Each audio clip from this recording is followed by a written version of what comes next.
দুপুর পার হয়ে বিকাল 3:30 বেজে গেছে। আগে খাবারগুলো বেড়ে নেই, তারপর বলবো কি দিয়ে কি রান্না করেছি। নমস্কার, আমি স্বপ্না। দেশ এবং দেশের বাইরে যে যেখান থেকে ভিডিওটি দেখছেন, আপনাদের সবাইকে অনেক অনেক শুভেচ্ছা। স্বপ্নাস ব্লগে সবার আমন্ত্রণ। প্রতিদিনের মতো নতুন একটি পর্ব সাজানোর প্রয়াস করছি আমাদের ঘরোয়া রান্নাবান্না, খাওয়া দাওয়া, এসব বাস্তব চিত্রগুলি নিয়ে। আশা করছি আপনাদের সবার ভালো লাগবে, তাই অনুরোধ রইল পর্বটি প্রথম থেকে শেষ পর্যন্ত দেখুন। এখন সকাল 8:30 বাজে। আজ সোমবার। রান্নাঘরে এসে প্রথমে চুলা এবং রান্নাঘরটা ভালোভাবে মুছে নিয়ে তারপরে ভাত বসিয়ে দিয়েছি। রান্না করব রুই মাছের ঝাল, তার জন্য পেঁয়াজ কেটে নিচ্ছি আর লাউয়ের ঘন্ট করব আলু দিয়ে। আপনি যদি আমাদের চ্যানেলে নতুন হয়ে থাকেন, সম্পূর্ণ পর্বটি দেখার পর যদি একটু ভালো লাগে, আমার অনুরোধ রইল চ্যানেলটি সাবস্ক্রাইব করে আপনার মূল্যবান মন্তব্যটি লিখে জানাবেন। ফেসবুক থেকে ভিডিওটি দেখে থাকলে পেজটি ফলো, লাইক, শেয়ার করে আপনার মূল্যবান মন্তব্যটি লিখে জানাবেন। যে কোনো গঠনমূলক মন্তব্য করতে পারেন, কোনো সমস্যা নেই। আমি আপনাদের সকল মন্তব্যের উত্তর দেব। পেঁয়াজ, কাঁচামরিচ, ধনেপাতা পরিষ্কার করে ধুয়ে কুচিয়ে রেখেছি। এখন লাউটা কেটে নিচ্ছি। লাউটা একেবারে কচি দেখা যাচ্ছে, তবে লাউয়ের বোটা দেখে বোঝা যাচ্ছে লাউটা 2-3 দিনের বাসি হবে, কিন্তু লাউ একেবারেই কচি। খোসা ছাড়িয়ে লাউটাকে আবারও ধুয়ে নিলাম। হাত, বটি, বাটি সব ধুয়ে নিয়েছি।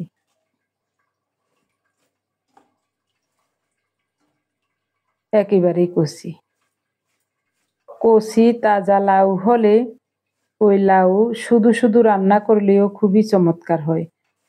লাউয়ের বোটা দেখে বুঝতে পারলাম এটা বাসি লাউ, এ কারণে আগেই কয়েকটা আলু কেটে নিয়েছি, আলু দিয়ে ঘন্ট করব। কাটাকুটি শেষ, এখন রান্না বসালাম। সরিষার তেলে প্রথমে আলুগুলোকে লাল লাল করে ভেজে নেব। আলুগুলোকে কিছুক্ষণ ঢেকে রেখে অল্প তাপে ভেজে নিয়ে এখন তরকারির পরিমাণ লবণ দিয়ে দিলাম। আবারও কিছুক্ষণ কষিয়ে নিচ্ছি। আলুটা যদি লাল লাল করে ভাজা হয়, তরকারিটা খেতে খুব ভালো লাগবে। 1/2 চা চামচ হলুদ দিয়ে লাউ দিয়ে দেব। নেড়ে চেড়ে সব কিছু ভালোভাবে মিশিয়ে দেব।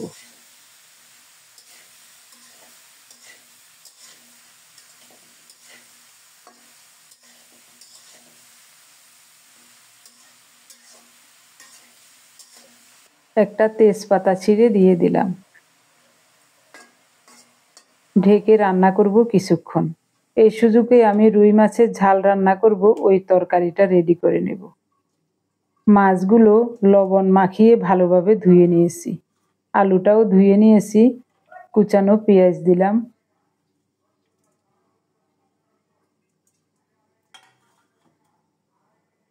স্বাদ মতো লবণ, 1/2 চা চামচ হলুদ গুঁড়ো, 1.5 চা চামচ গুঁড়ো মরিচ। এবার ভালোভাবে সব কিছু মাখিয়ে তারপরে মাছ সহ আরো কিছুক্ষণ মাখিয়ে নেব। বড় যে কোনো মাছের পেটি এভাবে রান্না করলে আমাদের কাছে খুব ভালো লাগে। আমি সব সময় আপনাদেরকে বাস্তব চিত্রগুলি দেখাই, যেমন এ ধরনের রান্না, এগুলি আমাদের একেবারে ঘরোয়া রান্না। এই রান্নাগুলি আমরা খুব পছন্দ করি, তাই এভাবেই বেশিরভাগ সময় আমরা মাছ রান্না করি। এই রান্নাটা পার্থও খুব পছন্দ করে। অল্প একটু মাখো মাখো ঝোল হলে আর 1 পিস মাছ হলে ওর ভাত খাওয়া হয়ে যায়। হাতে লেগে থাকা মশলাটা ধুয়ে সামান্য করে একটু জল দিয়েছি। এরই মধ্যে লাউটাকে একবার ঢাকা উঠিয়ে নেড়ে দিয়েছিলাম।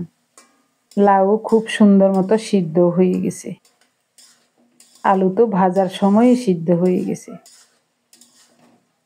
কোনো মশলা দেব না, একেবারেই এমনি রান্না করব, শুধু কাঁচামরিচ আর একটা তেজপাতা। 3টা কাঁচামরিচ দিলাম।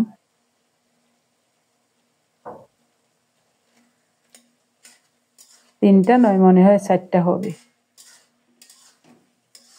লাউটা যদি তাজা হতো তাহলে শুধু শুধু লাউ রান্না করতাম, শুধু একটা দুইটা কাঁচামরিচ আর একটা তেজপাতা দিয়ে।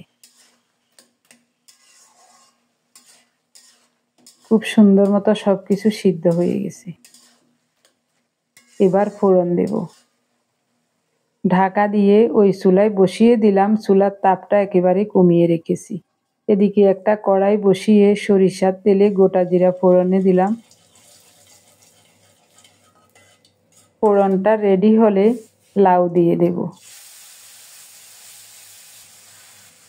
এক পিস আলু পড়ে গেছে, এটা উঠিয়ে নিচ্ছি। এই জন্যই রান্নার আগে সব সময় চুলাটাকে ভালো করে মুছে রাখি। যদি কোনো তরকারি বা কিছু পড়ে যায় ওটা সাথে সাথে উঠিয়ে নেওয়া যায়, কোনো সমস্যা নাই।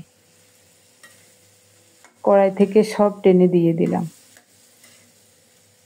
এবার চামচ দিয়ে নেড়ে ছেড়ে একটু ভেঙে দেওয়ার চেষ্টা করব। তাহলে লাউটা একটু নরম করম হবে, ভালো লাগবে খেতে। তেজপাতা ফেলে দিচ্ছি, তেজপাতার আর কাজ নেই।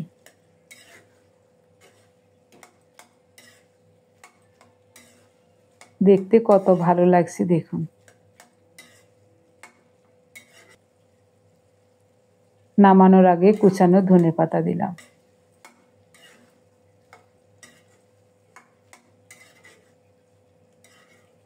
ধনেপাতাটাও ভালোভাবে মিশিয়ে দিচ্ছি। রান্না হয়ে গেছে, আর চুলার উপর রাখবো না, এক্ষুনি নামিয়ে নেব।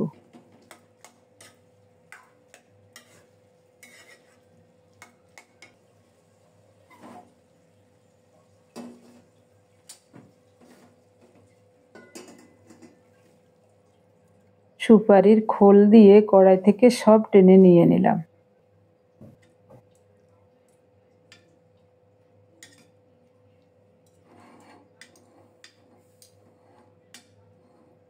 লাউ রান্নাটা দেখতে আপনাদের কাছে কেমন লাগছে কমেন্টস করে জানাতে কিন্তু ভুলবেন না।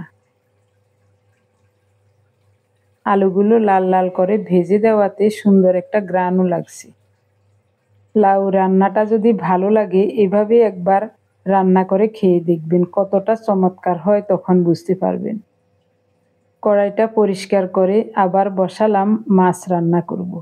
সরিষার তেল গরম হলে এভাবে করে একটু ছড়িয়ে দিচ্ছি। গোটা জিরা ফোড়নে দিলাম। ফোড়নটা রেডি হলে মাখানো মাছগুলো প্রথমে দিয়ে দেব।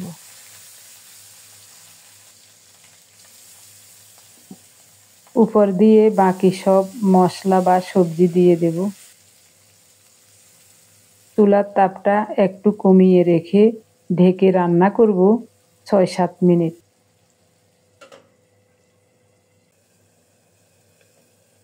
৬-৭ মিনিট পর মাছের ওপিঠটা মনে হয় খুব সুন্দর মতো ভাজা হয়েছে। ওহ, কি দারুণ হয়েছে দেখুন।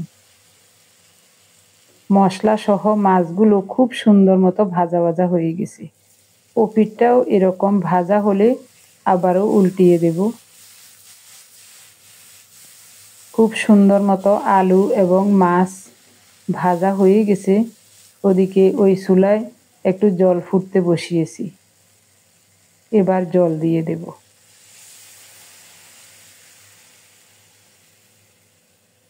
একটু মাখো মাখো রাখবো, যেহেতু আলু আছে তাই পুরা জলটাই দিয়ে দিলাম।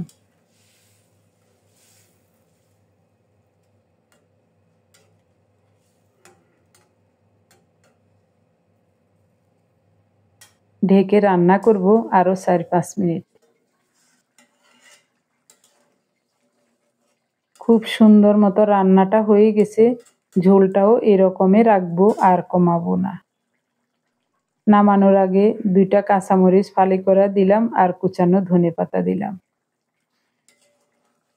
আমাদের মতো যারা কাঁচা মাছের তরকারি খেতে ভালোবাসেন তারা একবার এভাবে রান্না করে খেয়ে দেখবেন, খুবই চমৎকার লাগবে খেতে। সব মাছ সব সময় তেলে ভেজে রান্না করলে ভালো লাগে না। এভাবে তেলাক্ত মাছগুলো এরকম মেখে জুখে রান্না করলে অনেক চমৎকার হয়।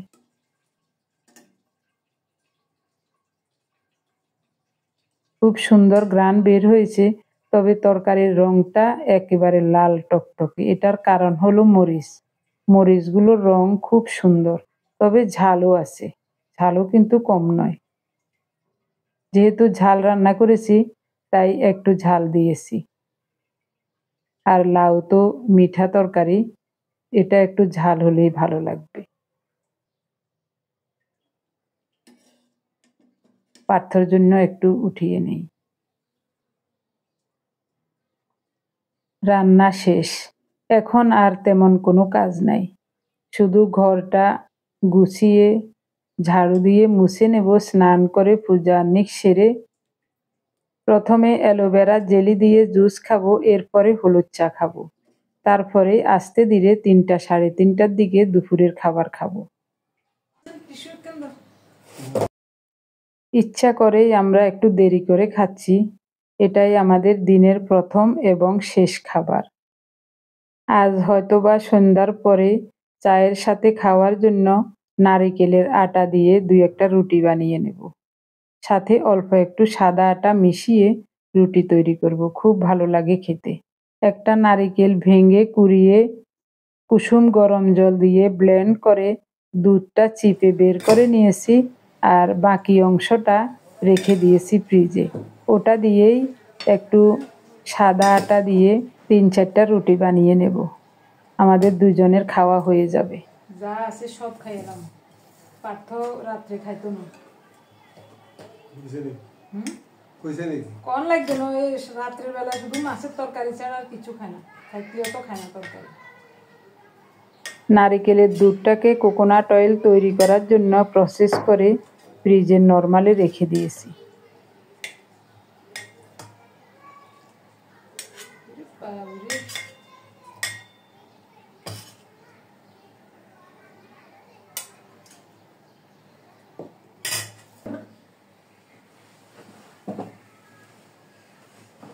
এগুলো শেষ হয়ে যায় আর নাই, এবার কিনা চালের ভাত খান লাগবে কদিন। লাউ কেমন লাগে? ভালো লাগে তো।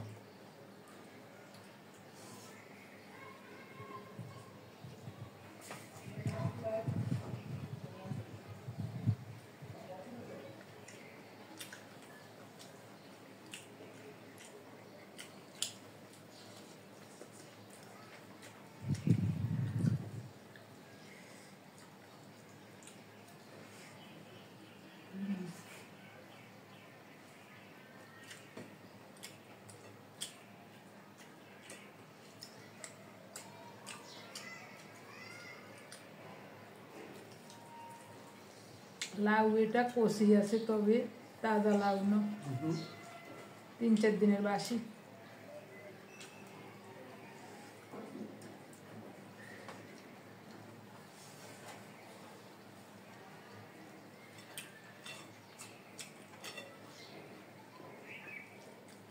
স্বাদ হয়েছে,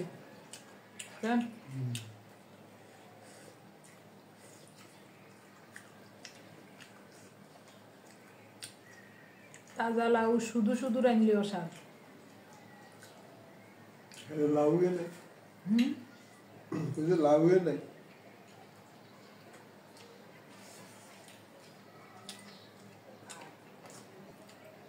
৬০ টাকা খাইতে দেয়।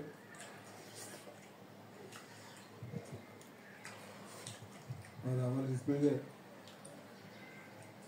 ইয়ে হলো ৪০ টাকা।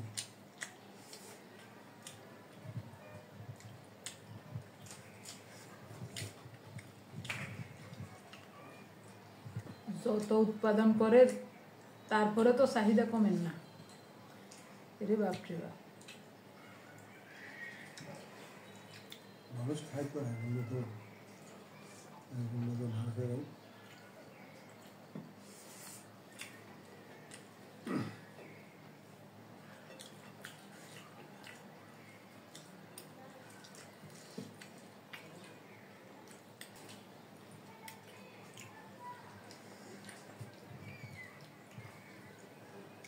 আজকে একেবারে পুরা শীতকালের মতো লাগে।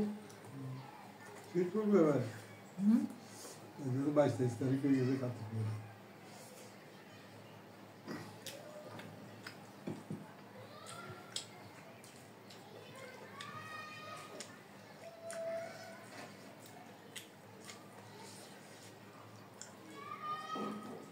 অগ্রায়ণ, পৌষ, মাঘ, ফাল্গুনের শুরু হইতে দেখবো শীত।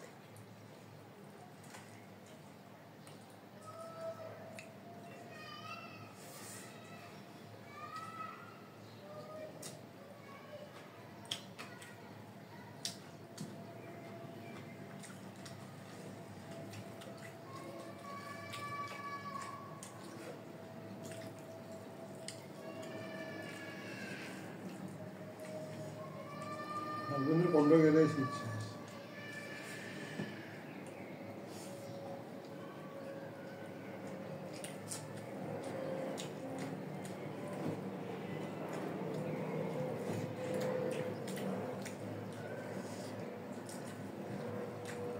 যুদ্ধ করে মূলত পৌষ মাঘ।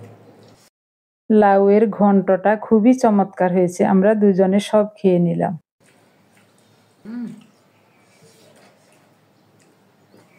তরকারি লাল টকটকে হয়েছে, কিন্তু এরকম ঝাল হয় না। যেরকম টকটকে লাল এরকম ঝাল হয় নাই।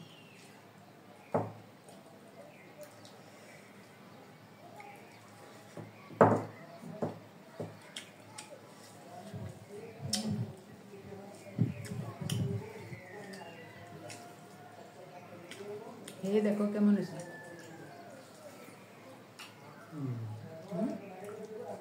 স্বাদ হয়েছে? খুব স্বাদ হয়েছে।